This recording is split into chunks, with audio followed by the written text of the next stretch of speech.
Hello and welcome to Advisor Gold, the missing allocation, the show where financial professionals learn the why, how, and what to help their clients own physical gold and silver. This podcast is designed to complement the training at goldandsilveradvisors.com. I'm your host, Kerry Morris, and I work with clients and run a financial planning practice every day. We've used physical metals in our financial plans for nearly a decade. And I'm here with my co-host and friend, Ryan Long, second generation in the gold and silver business and president of National Gold Consultants, which only promotes their business through a large advisor network. If you're a consumer listening to this podcast, welcome. This is not financial, legal, or tax advice. It's education, folks, and you're welcome to have your advisor reach out to us, or you can email us directly with your questions. In this episode, we answer the question, why is pre-1933 gold and silver the best kept secret? After listening today, you'll understand why its privacy, performance, and liquidity have combined for over 2 generations to still make it National Gold Consultants' top pick when wealth protection is the mission. Now here's my conversation with Ryan. Well, hello everybody and welcome to the podcast today. This is Kerry and I'm here with my co-host Ryan as usual. And as you heard, we're going to answer the question today, why is pre-33 gold and silver the best kept secret? Why is it the best kept secret, Ryan? This is a great topic today. We want to drill down and take the next few minutes and let's just put this to bed.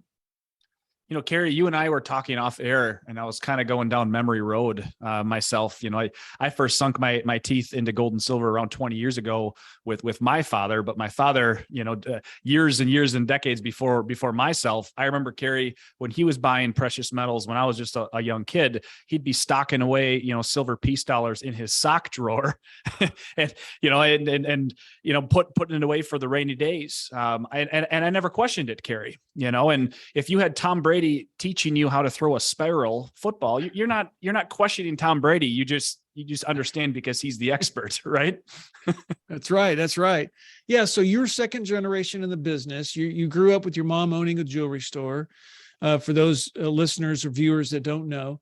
And so you literally grew up around this. And, I've always wondered, and it's just the first time I've heard some of this, because I asked you off air, like you said, okay, like, was it you or do you remember when you guys discovered that pre-33 gold and silver had these attributes that have remained consistent and seem to provide the best results you can find for wealth protection?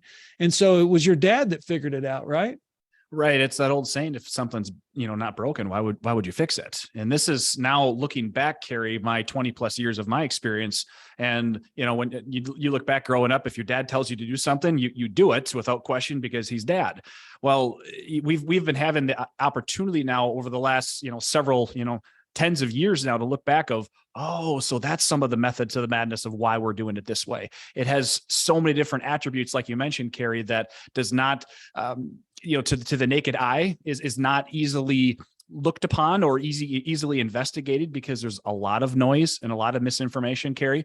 So I hope over the next little while here, we can start to unpack some of those attributes of why pre-33 coins are the best kept secret. Yeah. So let's list, let's say the top 3. So we'll in no order, and then we'll put them in order, just so the listener and the viewer can just go through this with us. Right. So no privacy is going to hit, if this was like the Family Feud game, right?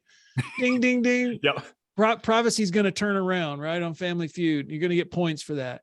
Yep. So what else? Privacy, performance, I would say.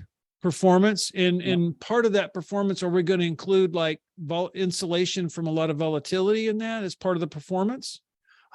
Kerry, in this environment we're in right now, I'm even telling clients if they're searching for, hey, I'm just looking for the cheapest gold and silver to buy, and I see this XYZ bar of gold versus, the pre-33 coins. I even tell them, you know what, I'd much rather see you in an ETF than a bar of gold and silver, because it doesn't check all of these boxes off of what we're trying to do. So as far as performance goes, when we see this marketplace that we're in right now with a highly volatile, stock market where the spot price of gold and silver are triggered to that spot price. So you have your new modern coins or bars that are also pegged to that spot price. In times of volatility, the last thing we want is to have to stomach all of these massive ups and downs, where the pre-33 has a lot more of a constant because of it's just simple economic principles of supply and demand. There's just not much there. So that's a big component we're going to include in performance, as well as long-term capital appreciation over time, right? So we got privacy, we got performance. Is there a third P? Because that would be really cool. Okay. Liquidation with a P word, right? Yeah. What would be number three, though? The number three attribute. I would say liquidity is one of them. Yeah. Yeah. You know, we have to think of what's important to position now, but at the end of the road, you know, there has to be a time that liquidity needs to happen, whether that's you as the consumer buying that yourself and needing liquidity, or passing that on for future generations. Yeah. So we got privacy, performance, liquidity. And then, you know what, we got to figure out a word for it. But what I was thinking, it's easy to verify that it's legit. So I don't know what word we can put in that, but you know, we're talking about a sovereign minted coin, because you yourself brought up bars, right?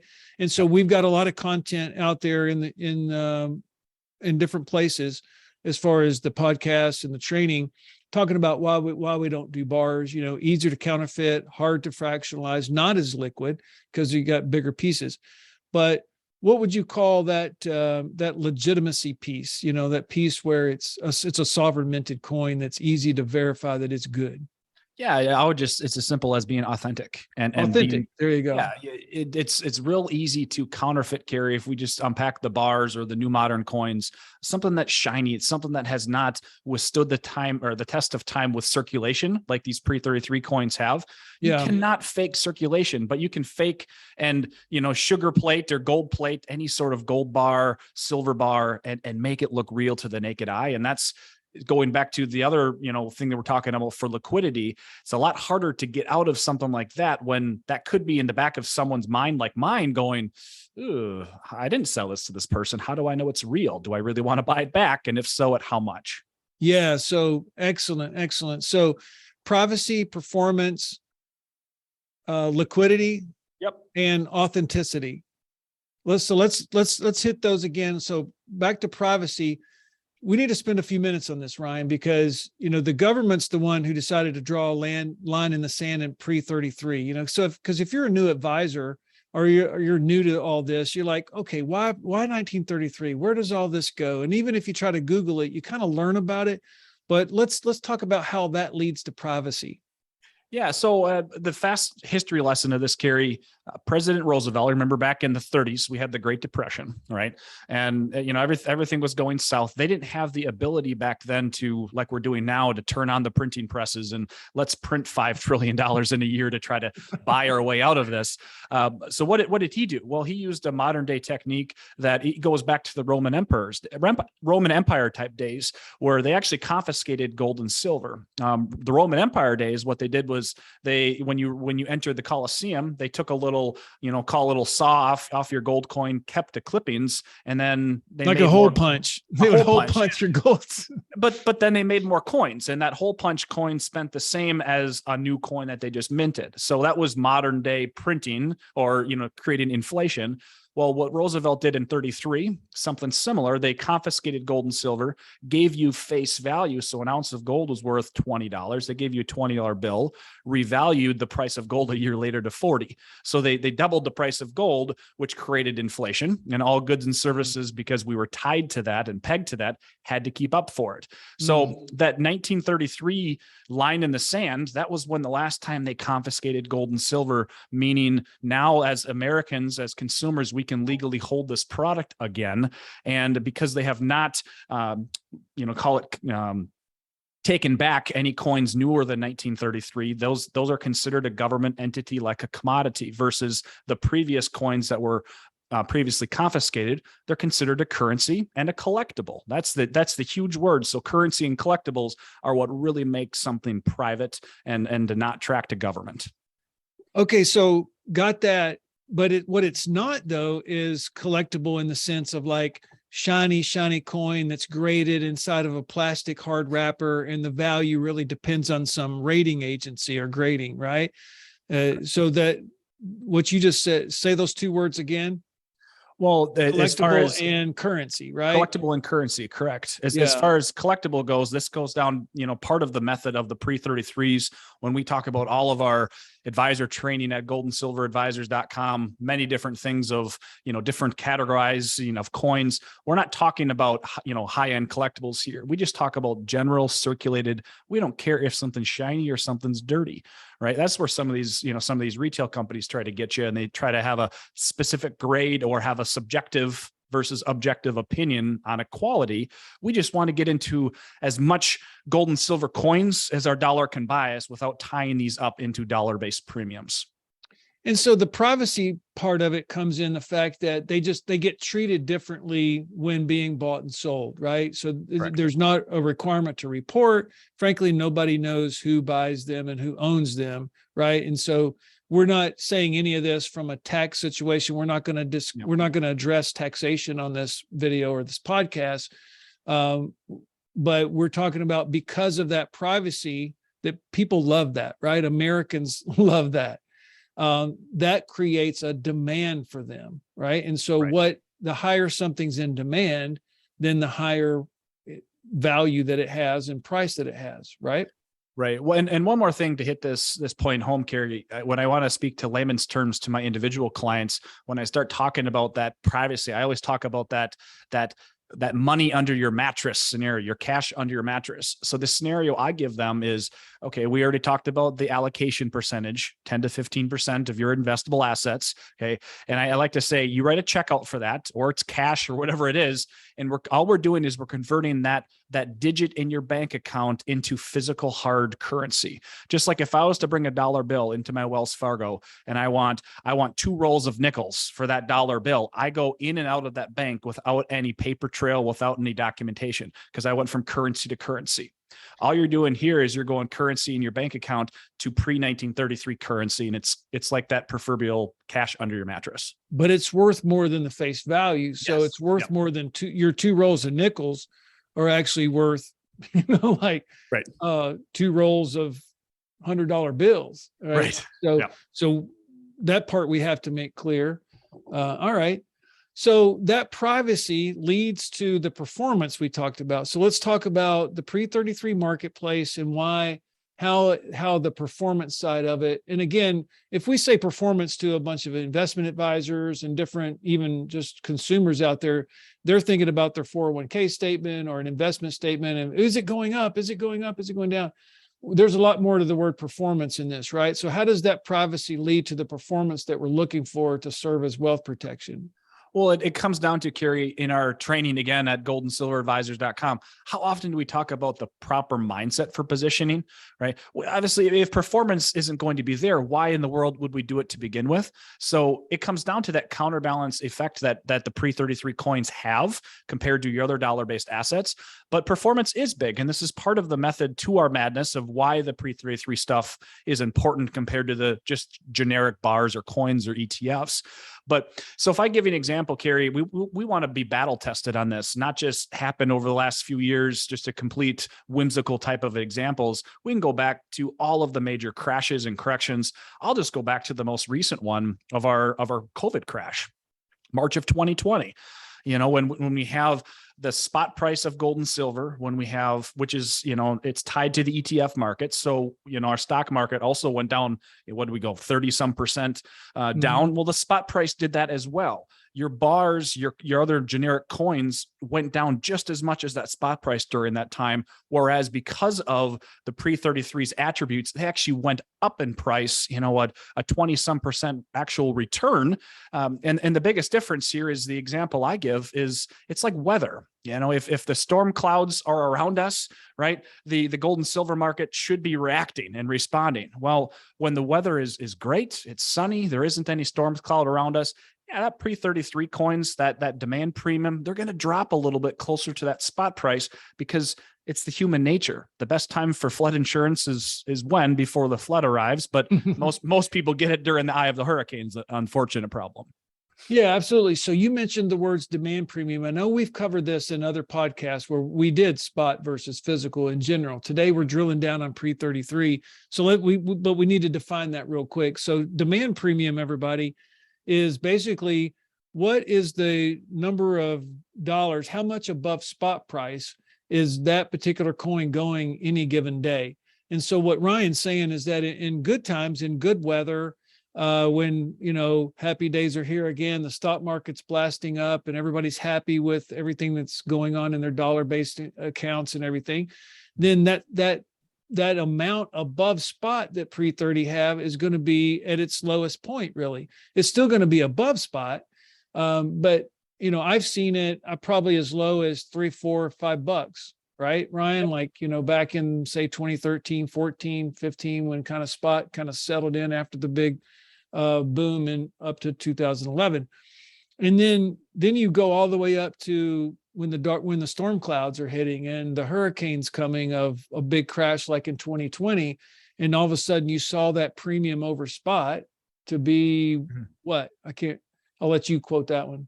I mean, you can see premiums even right now, Carrie, at 100% over spot right now. And that's not uncommon that we're seeing all across the board because of, and how we have to do that is there's so much demand out there. All we're doing out there on a daily basis is we're continuing to raise our bids in order to acquire enough product. And I will have to say, if not the largest, one of the largest, companies in the entire country that, my company is, that we deal exclusively with pre-33. So we have to keep raising our bids accordingly up and down in order to get product. And right now, Carrie, I mean, just in the last couple of weeks, we've had to raise our gold premiums up about another 10% just in the last 2 weeks. And the spot price hasn't even moved just to get product. Yeah. So just to kind of reiterate that, so you've got bids in the marketplace, and this is like the wholesale marketplace. This is like buying big quantities, right? Yeah. You've got those bids out there every day. So it's really the most accurate form of pricing that there is because it's a very organic marketplace, right? So if demand is high, then the price is higher. If demand is low, then the price goes down. And that's how you know where it's at, right? Yeah, precisely. I mean, in this environment, we're pretty much ever since 2020, Carrie, the demand has never been light. I mean, the money that's coming out of just the ditches and troves right now is, again, it's the flood insurance example of when the best time is. Well, storm clouds are upon us. Yeah. So there's no place you can just go and look up what the current price is of pre-33 and it's ever changing. So that would be a dangerous thing anyways. You can go online and Google it, right? And so tell everybody for a second, kind of, if you Google it, because I know the answer, but I want to hear you say it. Tell them, if you try to Google pre-33, what are some of the booby traps that are out there when you're looking at pricing on that? Oh man, where do I begin with that one? Well, Carrie, I mean, call it dozens of online retailers that you're going to find that pay for ads, pay for clickbait. And then once you type that in, then you have banner ads coming up. It's just the Google crawler that continues with that. So that's the slippery slope to begin with when you're researching that. But a lot of these companies that are out there, and this is part of how we sunk our teeth, or I sunk my teeth years ago with my call center prior to 15 plus years ago, Carrie, is we'd actually be purchasing gold and silver leads from other companies. And so there's, if price is seeming too good to be true, it usually is. There's a catch to it. This gold and silver industry by itself, being unregulated, most of these companies are unlicensed. I mean, they can do with your information as they please. They can have loss leaders. They can have different bait and switch mentalities. You go to checkout and all of a sudden they have all your information. And an hour later they go, actually, we can't fulfill that order. That happens all over the place, Carrie. And that's what we're trying to avoid as advisors. So they might have lost leaders saying pre-33 costs this much, but then you start putting in, like, let's say you want to buy 1,000 silver pre-$33. All of a sudden it says, max quantity 50 or something like that. Yep. Right? Because they've already planned on losing money on that. Right. So that happens out there a lot. Now let's contrast that with the way your methodology has worked for years, Ryan. Is you've got the bids out in the marketplace, and we'll just, let's just open the door to this for a second for everybody, because I love your pricing methodology. So you've got the bid in the marketplace. Marketplace is going up and it's going down. You can't control that. You're just trying to participate in it. So you purchase, let's say at XYZ price in the marketplace. And what I like is that whether that XYZ is up and then the next 3 days later, its PDQ price is down, you're applying the same type of pricing structure to each of those the same margin basically to cover your costs, to take care of your company and so forth and so on. Your cost in what you need to make is the same across the board. So that gets applies when you buy it lower, gets applied evenly when you buy it higher. So that's why I consider the fact that if you find, good deals on the wholesale market, that really gets transferred over to the end client because your margins all stay the same. Am I correct in my thinking? Yeah, no, you're right on it. One thing to add to it is we always like to carry a substantial floating inventory on hand, and it's a very large number because we deal with, hundreds, actually around 1,500 advisors like you all on this right now. So we have to have enough to keep up with demand. So I'm always out there in the market. I'm changing my bids 4 to 5 times a day based upon how much flowing inventory we're getting in or how much flowing inventory is going out. It's really changed, Carrie, in the last 2 to 2.5 years because we're no longer seeing, our average transaction of $30,000-$40,000 a transaction. We're hitting north of our average transaction is over 6 figures now because there's large money moving into it, finally grasping the concept of what 10 to 15% should do during volatile times. Yeah, excellent. So that's privacy, performance. Now let's talk about what's next? Liquidity. Yeah, let's talk about liquidity. So I mentioned earlier, Carrie, somebody, comes to us and says, hey, I've got these 100-ounce bars of gold and silver, or I've got these Cougarans, or, these types of 1-ounce gold bar, whatever you name it, the list goes on. And they go, I want to liquidate. And what's my value? And I go, well, should I give them what it should be value or what I'm going to be buying it for? My mother was a jeweler for 30 years. And you look across the streets and all these retail jewelry shops, half of them probably say cash for gold, right? Right. What are they doing? They're buying all of this scrap gold. They're buying even gold and silver coins. People come to them sometimes, but they're buying it for 10 cents on the dollar. And the rationale behind that is not because they're crooks or not because they're trying to get rich quick. It's because there is a lot of counterfeit out there and you can't see it to the naked eye. And that's included in the jewelry world, So when you look at that, these jewelers, they bring in these cash for gold, then they turn it into these refiners. Refiner goes, well, this is counterfeit and this wasn't. And it's a balancing game. So in the back of our minds, when somebody wants to liquidate these gold bars, XYZ products, I see counterfeit on almost on a weekly basis, Carrie. Wow. And it's very hard to detect to your naked eye until you start drilling into it and still you start to hurt the integrity of the actual product. There's a lot of times that I won't even buy back that product because there's too much risk that's associated with it. Yeah, you guys should see his little laboratory. Basically, he's kind of got a little laboratory where he tests all this stuff and some pretty high-end equipment that you have. Well, that's the thing. I mean, it's some of these local retail shops or even online retail shops. They don't have the wherewithal, to have the testing devices to have, and that's not even 100% accurate, Carrie. You go to a grocery store and give them $100 bill and they write this little black marker on there. And if it turns that's only one way to detect it.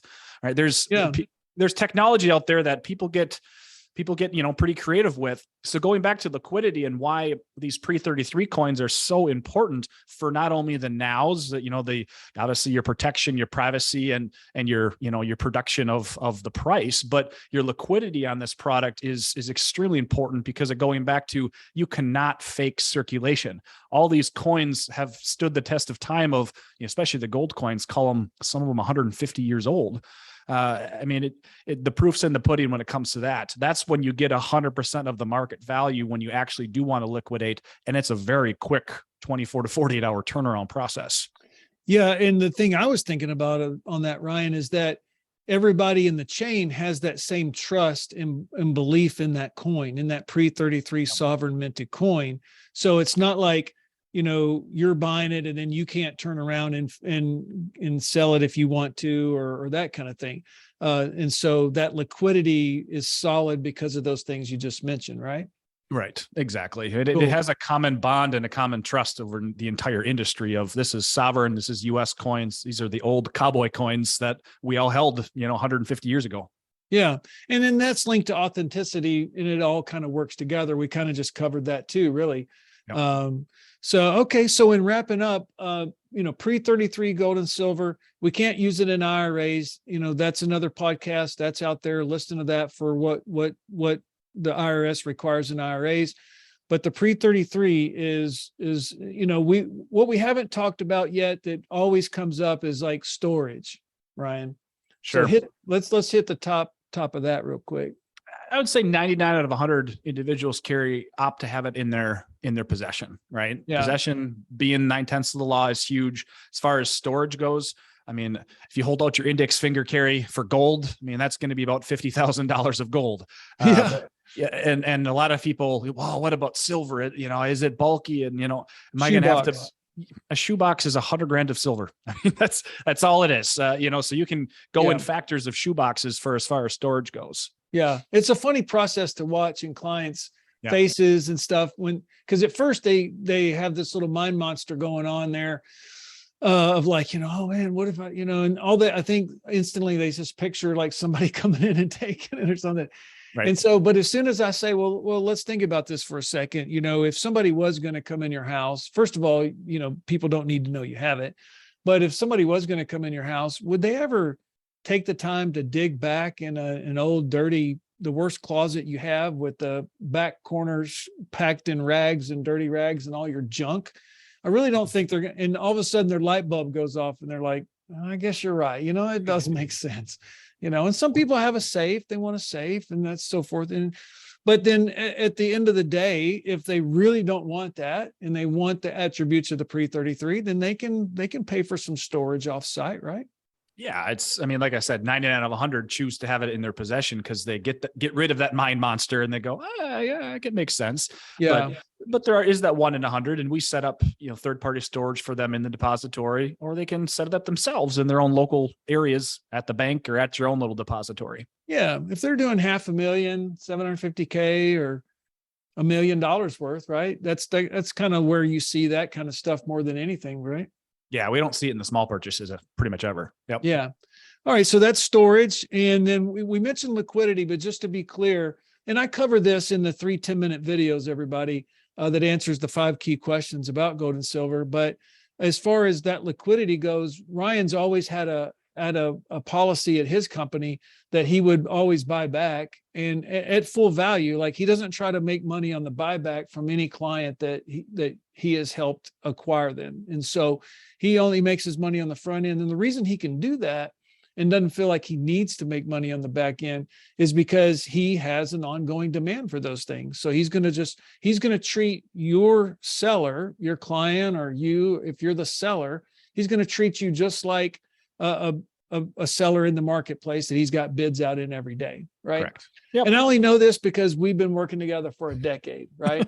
That's all. So I would have loved to have had a video like this 10 years ago that I could sit and watch, or a podcast to listen to. So what have we not covered before we wrap this up, Ryan?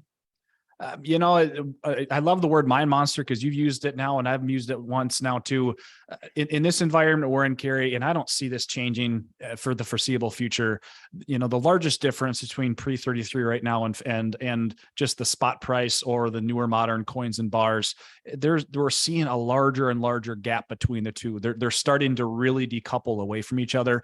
So don't use that as a mind monster to say, hey, did I miss the boat? Or if your preposition to your clients is all about the price of it. And no. Remember the mindset for proper positioning. Don't let that decoupling away deter you away from anything. In my humble opinion, this is only the beginning because we're not seeing, nobody in the right mind is selling any sort of gold and silver back unless they have dire financial circumstances. This is the time to be buying. Yeah, absolutely. All right. So, well, folks, that is the question. Why is pre-1933 gold and silver the best kept secret? It really is. It's like the big retailers, they're off trying to make all this money on these high markups of these like private minted coins and stuff. And from what I've witnessed myself personally, they'll sprinkle in just enough legit stuff to kind of make it feel good, some gold eagles in there, but then they have all this weird hybrid stuff, the Bohemian Rhapsody gold coin or something, who knows? Yeah. And so that's why it's the best kept secret, because man, the volatility controls that we've seen, the responsiveness, These things happen over cycles. I try to always tell people nothing's ever perfect. It's not like the market drops today and then it shoots up tomorrow. It's going to go over a cycle. But the way it's responded all through history, the pre-33, if Ryan knew that there was a better way to go out there, he would have already done it. But it's earned its keep, hasn't it, Ryan? Oh yeah, if I could find Literally, another product pun offer, intended. Pun intended, yeah. It's earning its keep. Yeah. All right. Well, you have a great rest of the day. Thanks for listening, and we'll see you soon.